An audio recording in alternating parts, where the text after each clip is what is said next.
I'm Mary. While I was working in my upstairs room, I suddenly heard a noise from the living room downstairs. Could it be a burglar? Ready to call for help at any moment, I gripped my cell phone and went to check the living room. There, I found my sister-in-law, Jennifer. Jennifer? Oh, Mary, you're here. Jennifer turned around. At the sound of my voice, you scared me, sneaking in like that. Huh? This is William's family home, so it's practically my home too. William is the name of my brother. Setting that aside, I kind of understood what Jennifer was trying to say. But still, isn't it rude to enter someone's house without permission? I couldn't help feeling irked, but Jennifer seemed displeased with my reaction. Approaching me, she said, "Instead of that, you're home again today." Well, having someone like you as a sister-in-law is really the worst. Excuse me? What do you mean by that? Are you still clueless? I'm saying it's embarrassing to be single and unemployed. Jennifer spoke to me in a mocking tone. I couldn't deny being single, but the unemployment part was a misunderstanding on her part. I do work, even if it's from home. So I quickly retorted, I am working. But Jennifer didn't believe me. Instead, she mocked me further. Yeah, a home security guard, right? That's not it. Whatever, it's embarrassing and a nuisance, so just leave. I had no choice but to stay silent. I remembered that Jennifer had always been this way since our first meeting. It was years ago when Jennifer first came into our lives. William had brought her home, introducing her as the person he wanted to marry. I didn't intend to meet Jennifer then, not because I opposed the marriage, but simply because I was a recluse. This began in high school, due to my inability to gauge social distances. Making friends was difficult. This led to me becoming increasingly withdrawn from school and eventually becoming a recluse. But neither my parents nor William blamed me. "It's okay if you don't want to go to school," my dad Robert would say. "Maybe you'll find what you want to do if you take your time." William encouraged me, and my mom, Ashley, silently supported me. Thanks to them, I could deeply consider my future. I can't go outside, but maybe there's something I can do from my room. With that, I decided to see what I could do with a computer. In this era, as long as you have an internet connection, anything is possible. There are ways to work other than going to an office. I'll start with what I can do alone. After that, I began to explore various possibilities. But with little knowledge or skill, there wasn't much I could do. I feel like I can't do anything. It was during such a low moment that William came to me with an idea. "Mary, you play games, right?" "Games? A little, I guess." "How about trying to be a game tester?" William brought me a job opportunity as a game tester. The task was to check whether pre-release games worked properly. It didn't require any special skills. All it needed was motivation and perseverance. "I'd like to try that," I answered immediately. And so I began working as a tester. This job suited me perfectly. I could work diligently on my own. Reporting was as simple as sending emails. Even for someone like me who struggled with social interaction, this was manageable. I immersed myself in the tester job. As I worked, I realized something. If I knew more about programming, maybe I could even suggest fixes. That's how I started to get interested in programming. But programming requires a lot of learning. Usually people study at IT vocational schools. However, it's not necessary to attend such schools. There are online courses, and you can also study independently. It's about having the will, isn't it?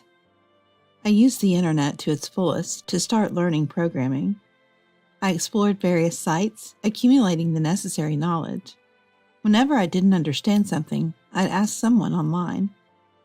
And someone I didn't even know would kindly respond. Someone is responding to my voice. That made me happy. Gradually, I found friends who were also studying programming. We interacted online, and I started sharing personal things. Initially, our interaction was just through text, but it eventually led to voice calls and finally meeting in person. I was nervous, of course. Memories of my bitter high school days resurfaced. But I was no longer the high school me. Dressed up a bit, I went to the meeting place, where several men and women of my age were present. I timidly approached them, but we hit it off quickly. It was no different from our online interactions. The only difference was whether they were behind a screen or in front of me. Feeling reassured, I got lost in conversation. Then someone suggested, "Let's start a business." I was anxious, but I thought I could work if it was with these people. I agreed immediately. That's how I started a company with friends I met online. Some had experiences in sales, others had worked in regular companies. With such a diverse group, we faced no major issues in starting our business. "Mary, just do what you can," they told me, and I felt a weight lift off my shoulders. I committed to giving my best in what I could do, and then, a month later, I received my first paycheck. It was totally different from the earnings I got as a tester. It was my first salary as a full-time employee. For someone who had given up in high school, this was a huge deal. Now, I'm like everyone else. Until now, I had lived in a world isolated from society, but this made me feel like part of the community. Afterwards, I thanked my parents and William with my first salary, a token of gratitude for not giving up on me when I became a recluse. My parents were happy, and so was William. Their smiles motivated me to work even harder. The company grew rapidly, and my salary increased significantly. However, I didn't have much to spend it on. Most of my work was done from home, so I didn't need things like suits for commuting. The only place I'd occasionally go was the nearby grocery store. Since my work was almost like a hobby, I had virtually no use for money. "Mom, what should I do? Should I just save it?" "Well, saving is good, but sometimes it's okay to spend boldly." After much thought, I decided to buy something significant. A house. My workplace is my room. It needs to be a place where I can relax and concentrate on work. In an apartment, you have to be mindful of neighbors, so a detached house seemed like a better option. I'll buy a house with land. It was quite a bold idea, even for me, but at that time, I didn't think too deeply about it. So I bought a detached house with land. Robert and William were surprised, but they're not the kind of people to oppose what I do. They accepted it graciously. Only Mom seemed worried. I shouldn't have said anything. Mom regretted her words. "It's okay, I wanted to buy it." "Really? If that's the case, then it's fine." Mom's regret might not be completely gone, but that changed instantly when we moved in. "This kitchen is so user-friendly." Ashley was overjoyed with the state-of-the-art kitchen. That moment, I felt glad I bought the house. Robert also expressed his satisfaction. "It's close to the company, and having a parking space is convenient." William spoke to me earnestly. "I'm proud to see Mary, all grown up." "It's because you introduced me to the tester job." "But without your efforts, this wouldn't have happened. You're amazing, Mary." "Thank you. I owe so much to William." That's why when I heard about William's fiancée coming, I decided not to meet her. I thought it'd be better to pretend I didn't exist, so William wouldn't be judged because of me. But William thought differently. "Mary is my proud sister. I want you to greet the woman who's going to be your sister-in-law." "Okay, I understand." With William's words, I couldn't refuse. So I decided to meet Jennifer. "Nice to meet you. I'm Jennifer." My first impression of Jennifer was that she liked brands. Apparently, she worked at a bank, and her clothes and accessories were all branded. Even her perfume was from a top brand. However, she spoke elegantly and seemed considerate. My parents quickly took a liking to her. Thus, the family meeting went smoothly. "Well, I have work to do," I said, trying to leave early. I thought it would be fine for the rest to enjoy a meal together, my parents, William, and Jennifer. That's what I thought. My parents and William didn't try to stop me, but Jennifer was different. As I was about to leave, Jennifer stopped me. "Hey, why don't we exchange contact information? We're going to be sisters-in-law after all. But... Come on, let's get going, Jennifer said cheerfully. For some reason, her smile sent chills down my spine. I had a bad feeling about her, but I couldn't refuse in that atmosphere. Okay, I'll go get my cell phone. I just wanted to get it over with quickly. I could always brush her off if she contacted me. Thinking this, I went to get my cell phone. Jennifer then smirked unpleasantly. Since we're here, let's go together. Show me your room, will you? Okay. I took Jennifer to my room. Looking into my room, Jennifer said, So, this is your room. You're a recluse here, aren't you? A recluse? Yes, just staying in your room, unemployed, isn't that right? I instinctively braced myself against such a spiteful person. Then laughing, Jennifer said, What? You're on guard against me? Did you hate being called unemployed that much? Of course, I'm not unemployed. Home-based work isn't a real job. You can't make a living that way. I can. Yeah, as long as someone supports you. Supporting me? Thinking you're a full-fledged adult with just a small income? Don't make me laugh. How much I earn is none of your business. It matters to me. Having an unmarried, unemployed sister-in-law is embarrassing. I am single, but I'm not unemployed. Oh, right. You do home-based work. Sorry, I'm forgetful. She was completely looking down on me. Jennifer didn't seem to consider remote work as a real job. It was clear she just wanted to tease me and be alone with me. That's all I understand. I glared at Jennifer, visibly annoyed. Looking at me like that won't change the reality. If you're upset, find a real job. I am working. You're such an annoying child. If you weren't here, I could have lived in this house. Jennifer's spiteful words were unbearable. She could visit, but she couldn't force me out, because this is my house. Yet unaware of this, Jennifer frequently came over and whispered to me to leave when my parents and William weren't around. It was intolerable. Can't she just stop? I grumbled to myself. And today it finally happened. Jennifer silently entered the house and outright told me to leave. That was the last straw for me. I won't leave, and don't enter the house without permission. What? An unemployed person telling me off? I'm not calling you a nuisance. I'm saying what you're doing is unreasonable. Shut up! Be quiet for once. Jennifer headed upstairs. I hurried after her and found her in my room. What are you doing? This is my room. I yelled, but Jennifer ignored me. Looking around my room, she said, This is perfect. There's a computer and it's spacious. Better suited for me than you. Get out of my room. Shut up, unemployed. You don't deserve it, so I'll take it. What? No way. Get out. Somehow I managed to push Jennifer out of my room. Then I forcibly dragged her out of the house. I was surprised by my own strength. Thinking it was like playing with fire, I quickly called William. Despite being at work, William answered. What's up, Mary? Did something happen? William, actually, I explained how Jennifer had entered the house on her own, and also told him about how she had been demeaning me all this time. William was furious. What? To my dear sister? I can't forgive this. Okay, I'll talk to her. Thanks, William. After thanking him, I hung up. But I can't always rely on William. Pondering, I decided to call my colleague James. James was a bit older than me. A college graduate, he used to work at a general company.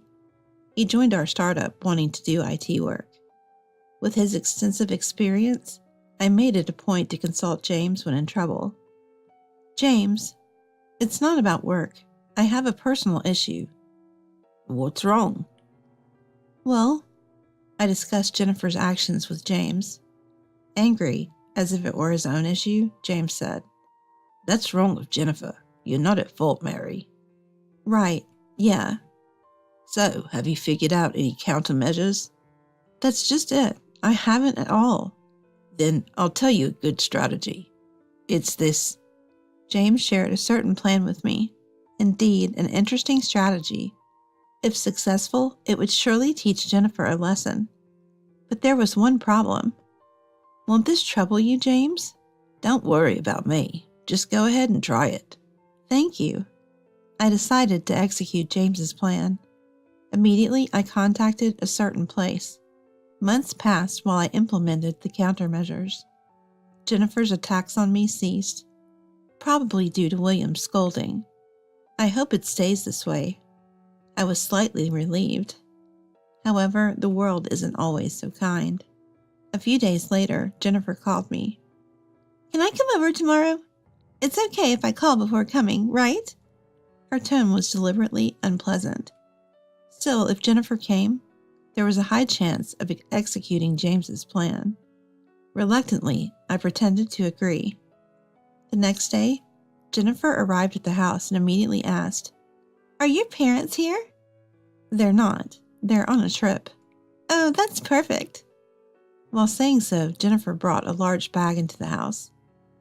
What is that? My clothes and various things. Are you planning to stay here? Not just staying. I'm moving in. So you should leave. You're an eyesore. It finally happened. With that in mind, I quietly nodded. Understood. You're complaining. Wait, you understand?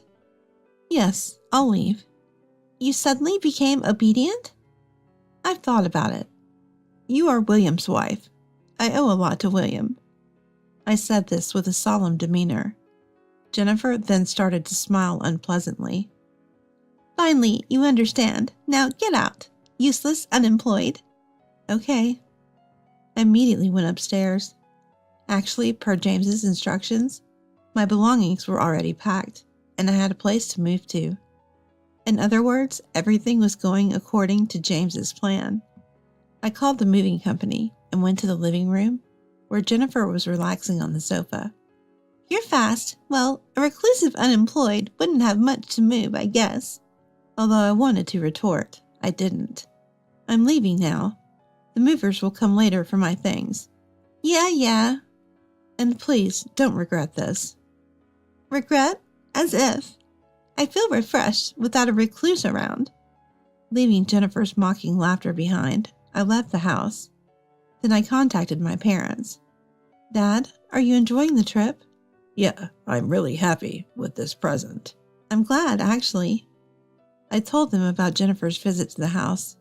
I explained the reason for the sudden trip and James's strategy, and I asked them to act accordingly. My parents agreed readily, largely due to the description of Jennifer's unreasonable behavior. This will work out well. She'll regret it. Muttering to myself, I headed to my new home. A few days after moving, the end of the month was approaching, and I was excited. Anytime now, Jennifer should contact me. I waited for the call. Then it came. The phone rang, and as soon as I answered, Jennifer yelled, What's the meaning of this? What's wrong, Jennifer? Why do I have to leave? You don't have to leave. Just pay the rent. Rent? This house is our family home, isn't it? It was, but I've sold it. You sold it? Why do you get to decide that?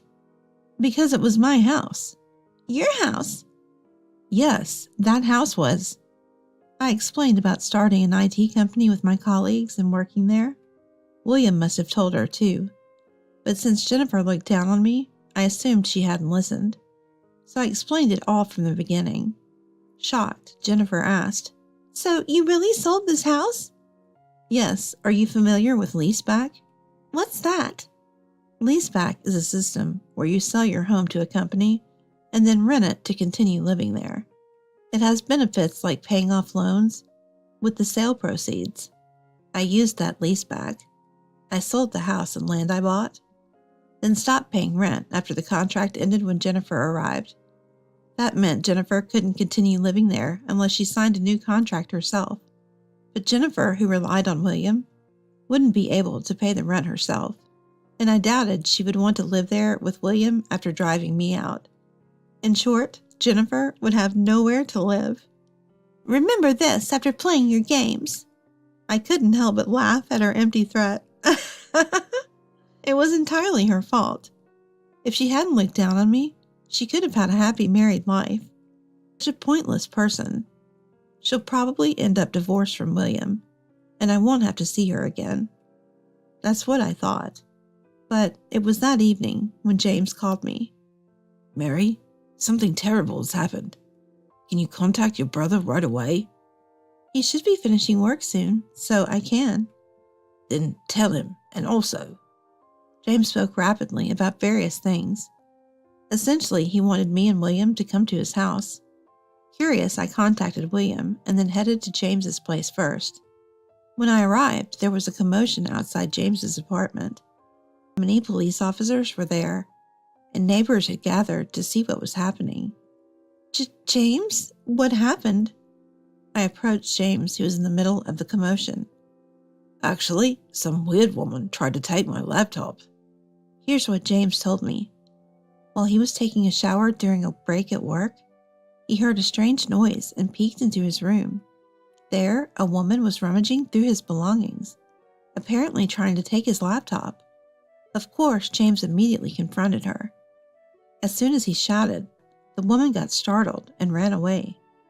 But she tried to escape through a window, fell, and lost consciousness. That woman was Jennifer, and she was arrested by the police for breaking and entering. However, Jennifer insisted, "This is my sister's room," and wouldn't back down, causing the commotion. This isn't your room, right? The police asked. Of course it wasn't my room, but I wondered why Jennifer thought it was my room. When I asked her, Jennifer said to me, "It's your room. I sent your belongings here." My belongings? Yes, I heard it from the movers. When Jennifer was at the house, I had called the movers and left her there. But as per James' instructions, my belongings were first sent to his room, then forwarded to my new home. Unaware of this, Jennifer assumed the delivery address was where I moved to. But that doesn't justify breaking and entering, does it? It's your fault, you.